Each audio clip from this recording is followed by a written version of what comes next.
আসসালামু আলাইকুম। আমার ভিউয়ার্সদের জন্য নিয়ে আসলাম শীতের দুপুরের অসাধারণ একখান রেসিপি নিয়ে। এটা হচ্ছে ভর্তা। ভর্তা পছন্দ করে না এই ধরনের খুব কমই মানুষ আছে। আজকে তাও আবার মায়ের হাতে। চলুন দেখি রেসিপিটা।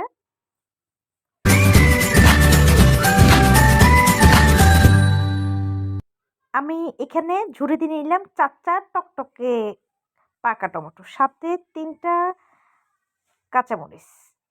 ঝালটা যেমন খেতে পছন্দ করে। সাথে নিলাম শুকনো চকচকে তাও আবার চিংড়ি শুটকি। আমি এগুলাকে ফ্রাই প্যানে দিয়ে দিলাম।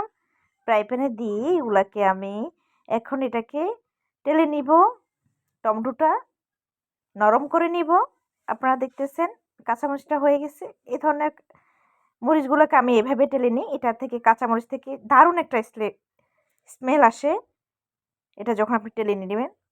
এখন আমি টমেটোগুলোকে নরম হওয়া পর্যন্ত অপেক্ষা করব। টমেটোগুলা নরম হয়ে গেছে। এখন আমি এটাকে উঠাই নিব। এখন যে জিনিসটা করব আমি চিংড়ি শুটকিগুলাকে হালকা আঁচে টেলে নিব। অবশ্যই আপনি হালকা আঁচে এটাকে টেলে নেবেন। খুব একটা বেশি এটাকে টালা না যাবে না। হালকা আঁচে টেলে নিয়ে এখন আমি এখানে এটাকে দিয়ে দিলাম বাটায়। এটাকে অবশ্যই খুব বেশি মিহি করলে এটা মজা লাগবে না। এটাকে আপনি আস্ত করে একটু গোটা গোটা রাখবেন যাতে আপনার কামড়ের সাথে এটা লাগে। খেতে বেশ ভালো লাগবে।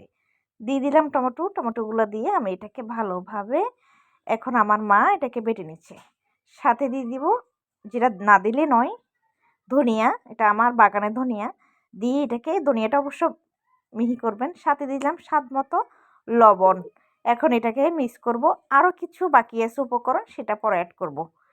এখন এখানে আমার মা নিয়ে নিল বাটিতে। লাস্টে যে উপকরণটা মিশাবো সেটা কি বলুন তো? পেঁয়াজ কুচি।